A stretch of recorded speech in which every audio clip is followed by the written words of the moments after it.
এই কোরবানির ইবাদত এমন একটি ইবাদত, এই ইবাদতের প্রতি আমাদের দেশের মানুষের আগ্রহ অন্যান্য ইবাদতের তুলনায় একটু বেশি। আলহামদুলিল্লাহ, তুলনামূলকভাবে অন্য অনেক ইবাদতের চাইতে কোরবানি করার ব্যাপারে আমাদের আগ্রহ একটু বেশি। এটার বিশেষ কারণ আছে। অন্যতম বড় যে কারণ সেটি হলো যে এটা কি আমরা উৎসব এবং কালচার হিসাবে নিয়েছি। সন্দেহ নেই এটা উৎসব, সন্দেহ নেই এটি কালচার, কিন্তু এটার প্রধান উদ্দেশ্য যদি ইবাদত না হয় তাহলে সেই আমল, সেই ইবাদতের, সেই ভালো কাজের বিনিময় আল্লাহর কাছে আশা করা যাবে না। সম্মানিত ভাইরা, যেহেতু কোরবানি আমাদের সামনে চলে আসছে, এজন্য আমাদের কোরবানিকে অর্থবহ করবার জন্য আমরা আজকে কয়েকটি গুরুত্বপূর্ণ বক্তব্য, গুরুত্বপূর্ণ কয়েকটি নির্দেশনা দিতে চাই। প্রথম কথা হলো যে আমাদের কোরবানির উদ্দেশ্য যদি হয় ফ্রেশ গোশত আহরণ করা, আমাদের কোরবানির উদ্দেশ্য যদি হয় সমাজের মানুষের সামনে নিজের ইজ্জত রক্ষা করা, প্রতি বছর কোরবানি দেই, এবছর না দিলে মানুষ কি বলবে, বাচ্চারা কার মুখের দিকে চেয়ে থাকবে, আত্মীয় স্বজন, নতুন আত্মীয় স্বজন কি মনে করবে, এ সকল উদ্দেশ্য যদি আমাদের কোরবানির পেছনে কাজ করে তাহলে সেই কোরবানি আল্লাহর কাছে মাকবুল বা গ্রহণযোগ্য কোনো কোরবানি হবে না। কোরবানি প্রসঙ্গে আল্লাহ রাব্বুল আলামিন বলেছেন, ইন্নামা ইয়াতাকাব্বালুল্লাহু মিনাল মুত্তাকিন। আল্লাহ তাআলা শুধুমাত্র মুত্তাকিদের ত্যাগ, তাদের উৎসর্গ, তাদের কোরবানি, তাদের স্যাক্রিফাইস, এটা আল্লাহ তাআলা কবুল করবেন। অতএব যাদের ভিতরে তাকওয়া নাই তাদেরটা আল্লাহ তাআলা গ্রহণ করবেন না, কবুল করবেন না। আমরা যে আয়াত পড়েছি সেই আয়াতও দেখেছি আল্লাহ রাব্বুল আলামিন ইরশাদ করেছেন যে আমাদের কোরবানির রক্ত, আমাদের কোরবানির পশুর গোশত, এর কিছুই কি আল্লাহর কাছে যায়? কিছুই আল্লাহর কাছে যায় না। অন্য সব ইবাদত, আর্থিক ইবাদত, এটার ফিডব্যাক আমাদের কাছে আসে না সাধারণত। আমরা যখন দান সাদাকা করি, দান সাদাকা করলে ওইটা কি নিজে খাওয়া যায়? যখন দান করি, সাদাকা করি, তখন ওটা আল্লাহর তরফ থেকে গরিবদেরকে দিয়ে দিতে হয়, নিজে খাওয়া যায় না। কোরবানি এমন একটা ইবাদত যে আমরা কোরবানি করার সময় বললাম বিসমিল্লাহ আল্লাহু আকবার, আল্লাহুম্মা লাকা মিনকা ওয়া লাক, আল্লাহ আপনার পক্ষ থেকেই পেলাম এবং আপনার উদ্দেশ্যেই কোরবানি করলাম বলতেছি। তো আল্লাহর উদ্দেশ্যে দিয়ে দেওয়ার পর নিয়ম হলো আল্লাহর বান্দাদের মধ্যে গরিব যারা, দুঃখী যারা, তাদেরকে দিয়ে দিব। এটাই তো সাদাকার নিয়ম, দানের নিয়ম। কিন্তু কোরবানি এমন একটা ইবাদত যে ইবাদত আমি আল্লাহর উদ্দেশ্যে করলাম, আল্লাহকে খুশি করার জন্য জবে করলাম, কিন্তু গোশতটা আবার আল্লাহ আমাকে খাওয়ার অনুমতি দিয়েছেন। এটা অন্য ইবাদতে নাই। এখন এই ইবাদতে যদি গোশত খাওয়াটা মুখ্য হয়, গোশত আহরণ করা মুখ্য হয়, সমাজে মানুষের কাছে মুখ উজ্জ্বল করা মুখ্য হয়, আসল উদ্দেশ্য যদি হয় দুনিয়াবি বা পার্থিব বিষয় আশয়, আসল উদ্দেশ্য যদি হয় শো অফ করা, আসল উদ্দেশ্য যদি হয় মানুষকে দেখানো, আসল উদ্দেশ্য যদি হয় আত্মীয় স্বজনের কাছে মুখ রক্ষা করা, বাচ্চা কাচ্চা কার দিকে চেয়ে থাকবে, সেটা যদি উদ্দেশ্য হয় তাহলে এটা ইবাদত হবে না। এজন্য কোরবানির আগে সর্বপ্রথম যে বিষয়টি খুব জরুরি সেটা হলো আমাদের উদ্দেশ্যগুলোকে একটু ঝালাই করে নেওয়া, আমাদের উদ্দেশ্যগুলোকে একটু রিচেক করে নেওয়া। আমরা কেন কোরবানি করব? আমাদের কোরবানির উদ্দেশ্যটা কি? যদি শুধুমাত্র আল্লাহ সন্তুষ্টি উদ্দেশ্য হয় আর সে উদ্দেশ্যে আমি কোরবানি করি, গোশত আমার মুখ্য না, তাহলে সেক্ষেত্রে একটা গরু আমি যে দামে কিনেছি বাজার দর তার চাইতে আরো অনেক কম, তাহলে আমার আফসোস হওয়ার কথা না।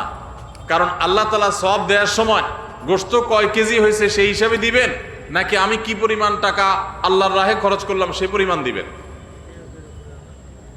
আমার খরচ করা টাকা আল্লাহর উদ্দেশ্যে যদি এটা নিয়োগ করে থাকে তাহলে 1 লক্ষ টাকার গরু আপনি কোরবানি দিচ্ছেন, নিয়ত যদি সহি হয়, বিশুদ্ধ হয়, দুনিয়াবি কোনো ধান্দা যদি না থাকে, তাহলে আল্লাহ তাআলা সওয়াব কি 1 লক্ষ টাকার দিবেন, নাকি ওই গরুটার দাম বাজারে 80,000, আপনি কিনছেন 1 লাখ, তাহলে আল্লাহ বলবেন না তুমি কেন বেশি দিয়ে কিনছো, ওইটার দায়িত্ব তোমার, আমি 80,000 সওয়াব দেব? এমন হবে? কিন্তু তারপরেও আমরা কোরবানির পশু কেনার পর দেখা যায় ওইটা নিয়ে আমাদের অনেকের হেজিটেশন থাকে, আফসোস থাকে। হ্যাঁ, সন্দেহাতীত ভাবে আপনি মার্কেটে যে, গরুর বাজারে যে মূলামূলি করে উপযুক্ত ন্যায্য মূল্যে আপনি কিনবেন, অতিরিক্ত দাম কোনো যৌক্তিক কারণ ছাড়া আপনি কসাইকে বা গরু বিক্রেতাকে কেন দিবেন? সেটা দেওয়ার কোনো যুক্তি নাই। আপনি অবশ্যই মূলামূলি করে ন্যায্য মূল্যে কেনার চেষ্টা করবেন, কিন্তু কেনার পর এর দাম কত হইলো না হইলো, গোশত কয় কেজি হলো, পার কেজি কত পড়লো, তাতে লস হইলো না লাভ হলো, এগুলা সবগুলো প্রমাণ করে যে কোরবানির উদ্দেশ্যে ভেজাল আছে। ভাইরা আমার, আমরা কোরবানি সাধারণত বেশিরভাগ মানুষ গরু দিতে পছন্দ করি। এর অনেক কারণ আছে অবশ্য। আমাদের দেশে ছাগল উৎপাদন হয় খুব কম, নানা কারণে ছাগল উৎপাদনের জন্য আমাদের এই দেশ, পৃথিবীর অনেক দেশে ছাগল অনেক বেশি উৎপাদন করা যায়। বৃষ্টি বাদল এবং ঝড় তুফানের দেশে ছাগল উৎপাদন করা নানা কারণে কঠিন, যার কারণে গরু উৎপাদন বেশি হয়, আমরা গরু কোরবানি বেশি করি। এটা দোষের কিছু না, বরং এটা স্বাভাবিক। কিন্তু আমাদের অনেকের হয়তো গরু কোরবানি করার মতো সাধ্য নাই, ছাগল কোরবানি করার সাধ্য আছে। তারপরও দেখা যায় হাওলাত বরাত করে হলেও গরু কোরবানি দেই। কেন? কারণ ছাগল কোরবানি দিলে আশেপাশে মানুষ কি বলবে। এরকম জিনিস আমাদের মধ্যে আছে না নেই? যে এত বড় লোক মানুষ, এতদিন তো জানতাম পয়সা করিয়া আছে, উনি আবার ছাগল কোরবানি দিল, তাহলে চোখ মুখ মানুষের সামনে কেমনে দেখাবে? ভাইরা আমার, তো মানুষের কাছে কি বলবো, মানুষ কি বলবে, এই চিন্তা করে যদি গরুর জায়গায় ছাগলের জায়গায় আপনি গরু দেন, হাওলাত করিও দেন, তাতে আপনার এই কোরবানির দ্বারা সওয়াব হবে না। ভাইরা আমার, সবচেয়ে বেশি নিয়তের মধ্যে ভেজাল থাকে যেই ইবাদতে, তার নাম কোরবানি। অন্য কোনো ইবাদতে নিয়তের মধ্যে ভেজাল এত বেশি থাকে না, কোরবানিতে মধ্যে নিয়তের ভেজাল যত বেশি থাকে। কারণ কি? কারণ হলো ওই যে কোরবানি করার পর এটার ফিডব্যাক, এটার উপকারিতা, গোশতগুলো, এগুলো সব নিজেই ভোগ করে মানুষ, আপনার কাছে আবার ফিরে আসে। এই জন্য নিয়তের মধ্যে ভেজালের সম্ভাবনা অনেক বেশি থাকে। ভাইরা আমার, আমাদের প্রিয় নবী সাল্লাল্লাহু আলাইহি সাল্লাম তিনি কিন্তু গরু কিংবা ওঁট দিয়ে কোরবানি দেন নাই। এর মানে এইটা না যে গরু বা ওঁট দিয়ে কোরবানি দিলে সওয়াব কম হবে, এটা না। উদ্দেশ্য হলো যে ছাগল, দুম্বা, ভেড়া এরকম ছোট পশু দিয়ে কোরবানি তিনি দিয়েছেন, সাহাবায়ে কেরাম অনেকে দিয়েছেন। এখনকার মিডল ইস্টের মানুষ শতকরা বোধহয় 90-95 জন মানুষ হবে, বা আরো বেশি সংখ্যক মানুষ হবে, প্রায় সবাই, তারা কিন্তু ছাগল, দুম্বা বা ভেড়া এই ছোট পশু দিয়ে কোরবানি দেয়। আমাদের দেশে আমরা বড় পশু অর্থাৎ গরু দিয়ে কোরবানি দেই, সেটার যৌক্তিক কারণ আছে। আমি বলেছি যে আমাদের দেশে গরু উৎপাদন করা যত সহজ হয়, ছাগল উৎপাদন করা এত সহজ হয় না। নানা কারণে গরুর, ছাগলের চাইতে গরুর উৎপাদন বেশি হয়, সেই হিসাবে আমরা করি, ঠিক আছে।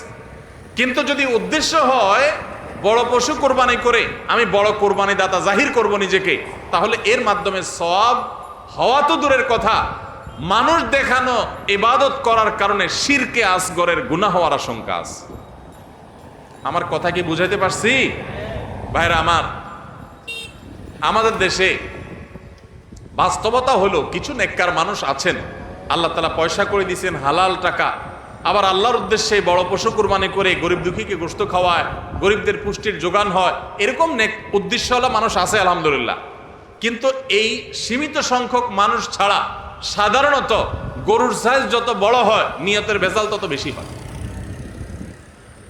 আমি কি আপনাদের বুঝাতে পারছি?